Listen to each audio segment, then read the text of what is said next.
Is it panic time? Is it panic time? I don't know.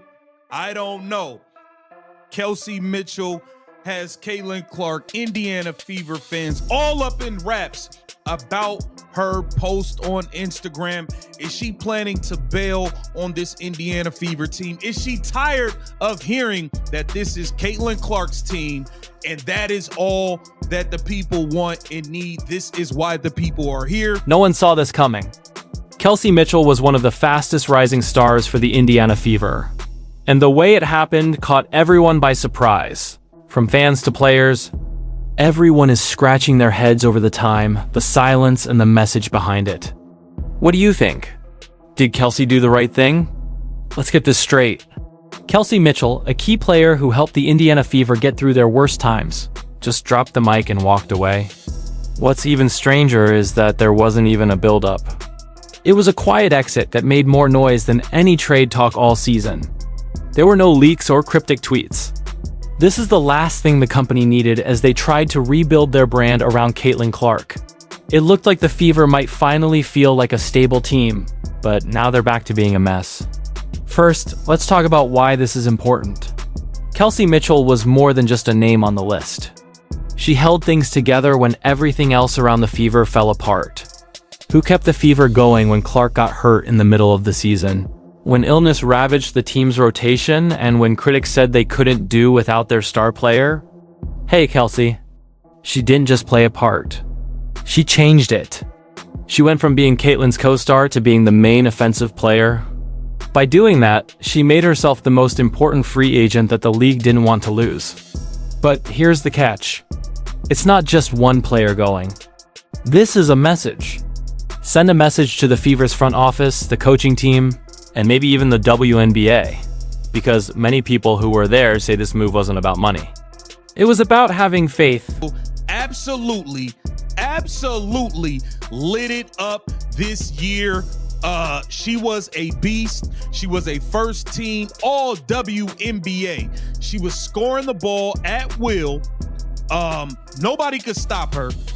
She had one of her best statistical seasons. She averaged 20 points, 3 assists, and she nearly carried the Indiana Fever to the WNBA Finals. She literally played until her body locked up, till the wheels fell off. Kelsey Mitchell gave everything she had until the wheels fell off. Let us go some time ago. The front office of the Fever had one clear goal for the offseason.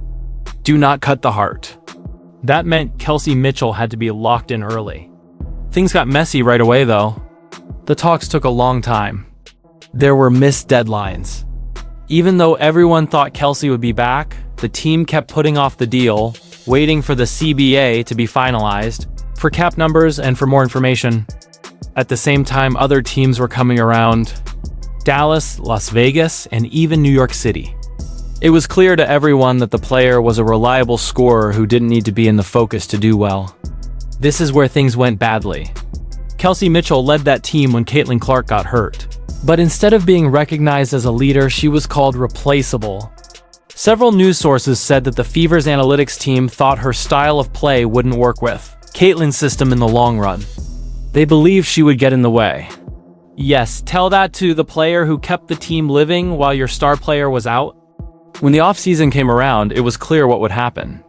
In order to get her to sign again at a lower price, the front desk took a long time. Kelsey wouldn't have it, though. She knew how much she was worth. She had shown it.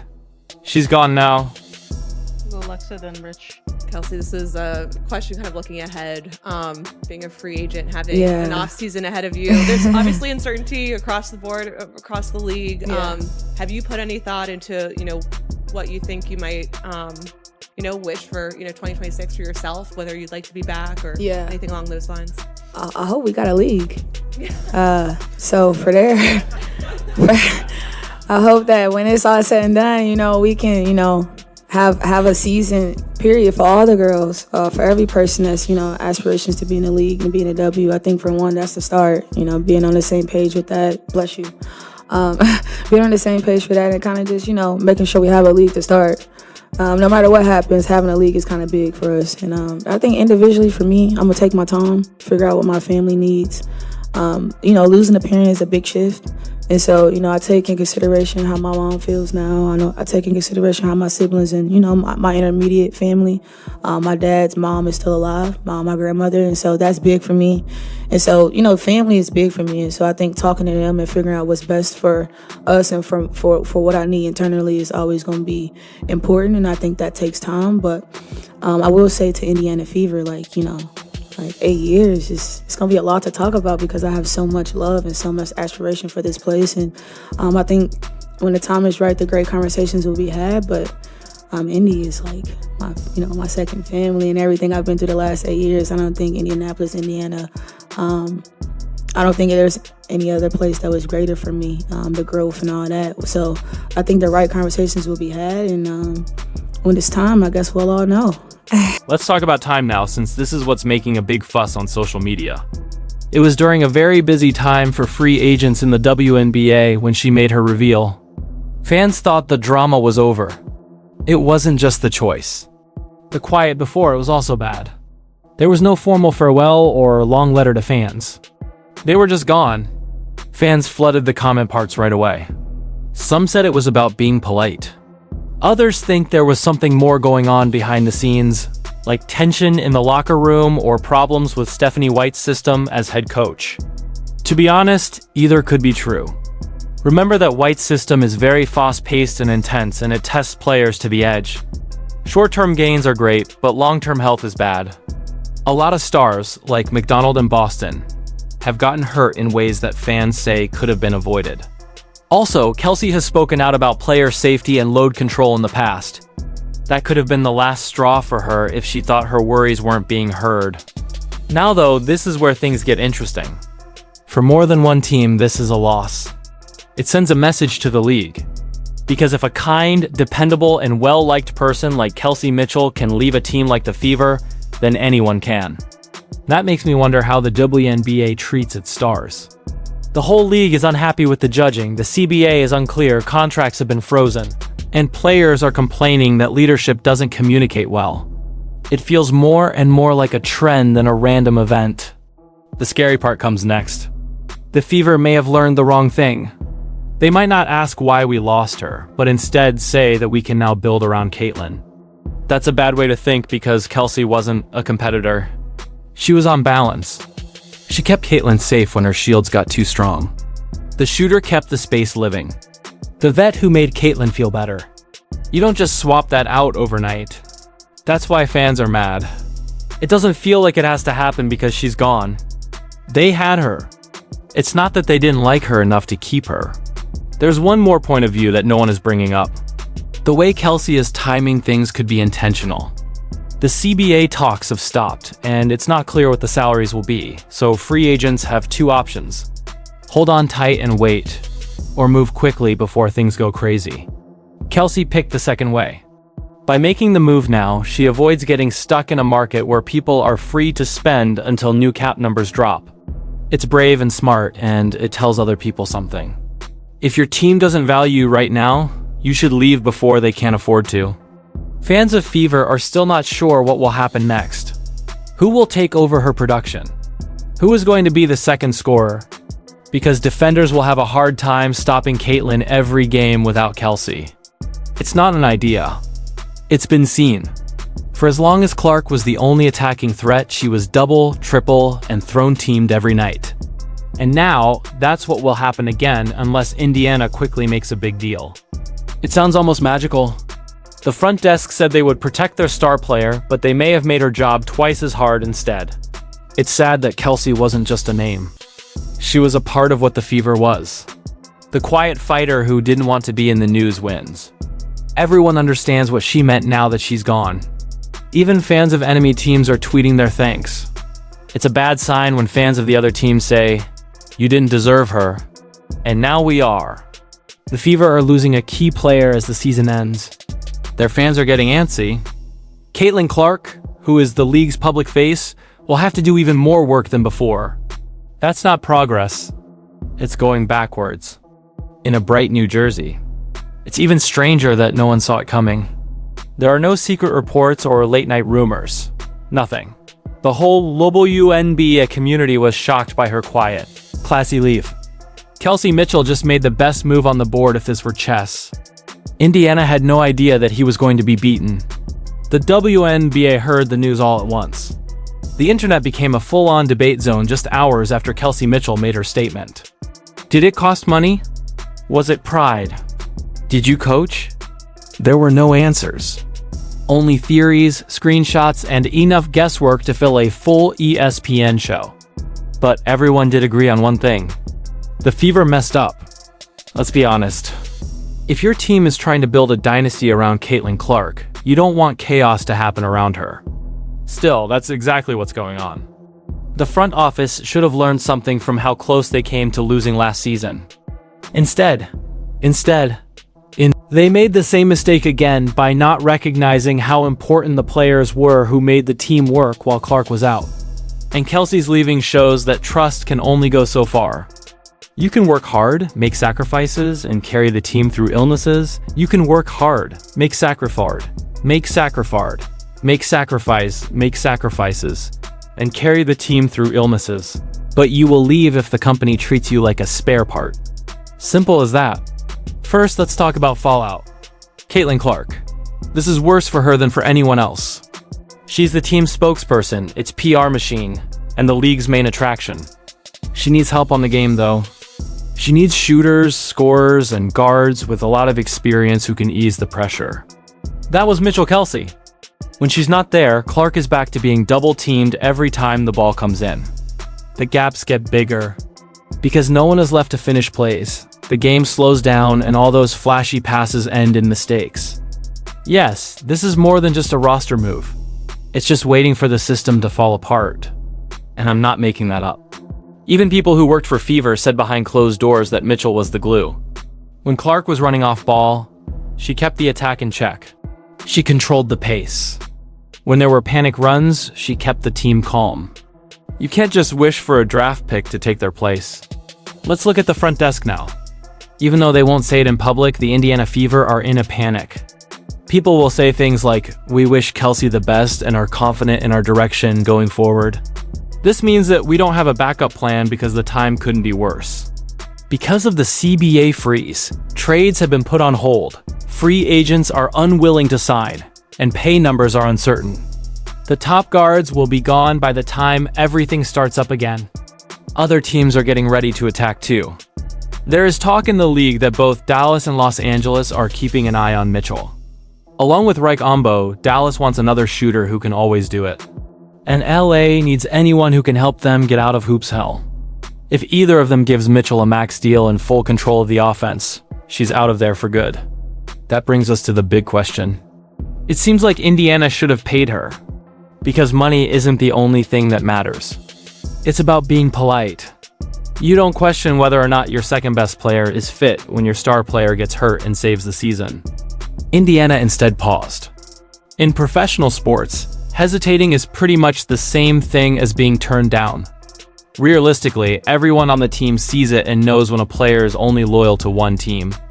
After tweeting things like, "Don't be surprised if others follow her lead," fans might not have been off base. It's like a chain reaction. You lose one of your pillars. The cracks start to grow quickly. What's worse about this? How it looks. Because Kelsey's resignation made the news at the same time that the league's commissioner was making another speech about how to grow the game. One of the most reliable players in the league just left without giving a press statement. That pretty much sums up the WNBA's main issue. The difference between what they say and what takes place. Fans want to know the truth. Players want things to be fair. And what they get instead is chaos and PR spin. Kelsey is leaving for more than just Indiana. It's about how many players think they are useless as soon as a new star player comes along. Don't get it wrong now. The WNBA is lucky to have Caitlin Clark there. We'll have a lot of problems if every team that picks a superstar starts to treat their veterans like they're not important. Though. And Kelsey Mitchell may have been the first person to say, "No thanks." If anything, her leaving could make other players feel less loyal. Loyalty doesn't pay the bills or keep your body from being overused in a broken system right now. After this, what does this mean for Indiana? Short scramble is the first thing. They'll say it's a new start, but everyone knows it's not. The Fever lost their emotional boss and don't have anyone ready to take their place. You can hire another shooter or pick a big name, but you can't buy chemistry. It's gone for good. No one saw this coming. No one, not even friends, not even fans or analysts. When Kelsey Mitchell leaves, it changes everything for the Fever and maybe even the whole league. What do you think? A smart move or a huge mistake? Share your thoughts below. Don't forget to like, follow, and hit that bell every time so you don't miss the next video. There is no stopping the fans from talking about this issue. Every forum, sports podcast, and popular post on X, right, now is criticizing the league for making the person who has helped their numbers look better a prime suspect. One fan's touching response perfectly captured how most people felt. Yes, the woman who saved the WNBA is also being looked into. I get it. Many thousands of times, that message has been shared again and again because it says exactly what everyone is thinking. The most confusing thing about this whole situation is how expected it has become. There was a great chance for the WNBA to handle this problem in an honest and professional way. They could have done an open investigation, really held the referees responsible, and shown their people that honesty and fairness are very important to them. They chose to use their usual strategy instead. There was confusion, deflection, and a strong desire to protect the company. They have only made the brand's reputation worse by doing that. The so-called internal study is what we want to look into. According to sources, Kathy Engelbert has put together a group whose job it is to look into how consistent the officials are. It sounds pretty cool, doesn't it? At least until you find out who exactly is on this group. The people who work there seem to be a lot of the same league insiders who approved those judges in the first place. It's pretty clear that the people who hired the judges are looking into them. This is the same as letting a student grade their own test. This review has turned into a complete circus since Caitlin Clark's name was added to the mix. Some people are already calling it a cover-up in the works. According to some reports, the league may even be using Caitlin's huge fame as a shield, hoping that the scandal will turn into sensationalized drama instead of a real scandal that hurts the league. Due to the fact that debate leads to more clicks, right? Not right. Fans don't want to play that game anymore. They've seen this story play out too many times before. To begin, the league always ignores player protests. When things get worse, which they know they will, they ask for patience while quietly putting the blame on someone else. Lastly, they say they are making changes, but in the end, it's just another press statement that doesn't say anything important. It's a habit of doing nothing and offering quick fixes. But this time, the public's response feels very different. People who didn't really follow sports likely couldn't name more than two. The WNBA teams before this season are now giving close attention. People all over the country talk about it when a famous person like Caitlin Clark gets involved in an alleged corruption investigation that goes beyond just sports news. And the biggest problem for the league is that the internet never forgets. It is possible to find online recordings of every missed call, every video of her being thrown to the ground, and every awkward interview after the game. There are truly hours and hours of visual proof, showing how horribly inconsistent the officials are. You can stop any game at any time to see how ridiculous things are getting. Still, for some reason, the official league position is still that there is no proof of crime. This is exactly why the fans are so angry. People in the league think that they are being tricked. It's not possible to show us a whole season of terrible calls, injuries, and clear bias and then expect us to believe that it was all just a bunch of unfortunate coincidences. Not info at all. That is a completely false belief. The financial side should also be thought about, since money is what ties everything together in the end. Referees in the WNBA usually make around $30,000 a year. If they're lucky, the Quinn might pay $1,000 per game. At the same time, athletes like Caitlin Clark are expected to make millions of dollars from deals in their salaries. There's a huge difference in pay between those who police the rules and those who follow them. It's not hard to think that anger is building up among the officials. I'm not saying that games are being fixed, but when officials who aren't paid enough have a lot of power over the results of multi-million-dollar games, the risk of corruption goes up a lot. because that's just how things are, and the league is well aware of this. That's exactly the reason why this review was started in the first place. But instead of dealing with the problems at the system level, they are simply turning the attention to Caitlin Clark. It's the same as saying the fire warning caused the fire. A lot of players across the league have also said in private how angry they are. Some people say they are deeply tired of feeling like the judges decide the results of games. Instead of the players play on the court, they are on edge. People are tired of it. It looks like the fans have now turned into private detectives. There is a long thread online that is carefully keeping track of every referee who has worked games involving Caitlin Clark and comparing their call trends to games involving other players. Statistical differences are, to put it simply, not good news.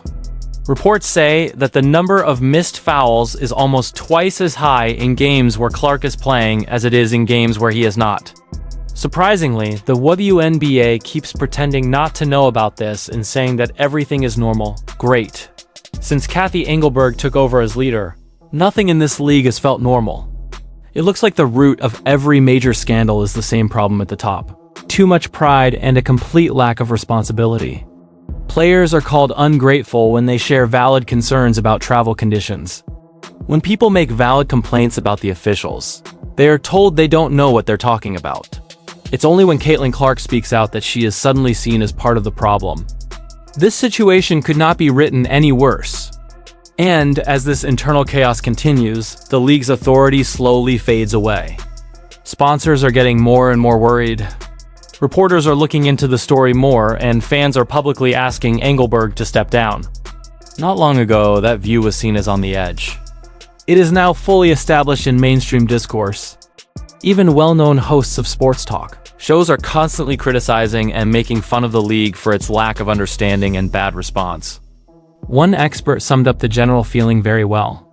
Instead of looking into Caitlin Clark, you could look into why half of your fans think your refs are dishonest.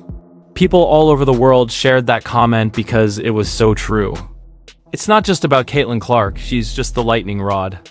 The real story is that the WNBA structure has been seriously broken for a long time. People don't trust the judges. People do not respect the commissioner.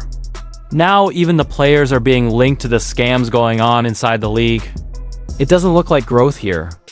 It shows a fall in slow motion. At the same time, groups like the LPGA, the NCAA, and even the NBA are watching this happen like it's a bad reality TV show. Because if the WNBA keeps going down this destructive path, it will eventually cast a shadow over everyone else's work to improve and build women's sports. So, the important question still stands. Will the WNBA finally face its widespread referee problem and fix it? If not, will it keep acting like everything is fine while pulling Caitlin Clark through the mud? Because it's been made very clear by the fans that they are done being lied to. Feel free to leave your ideas and feelings in the section below. If you're sick of this crap, please click the like button. Last but not least, don't forget to subscribe for more honest thoughts and truth bombs about the chaos shaking women's sports right now.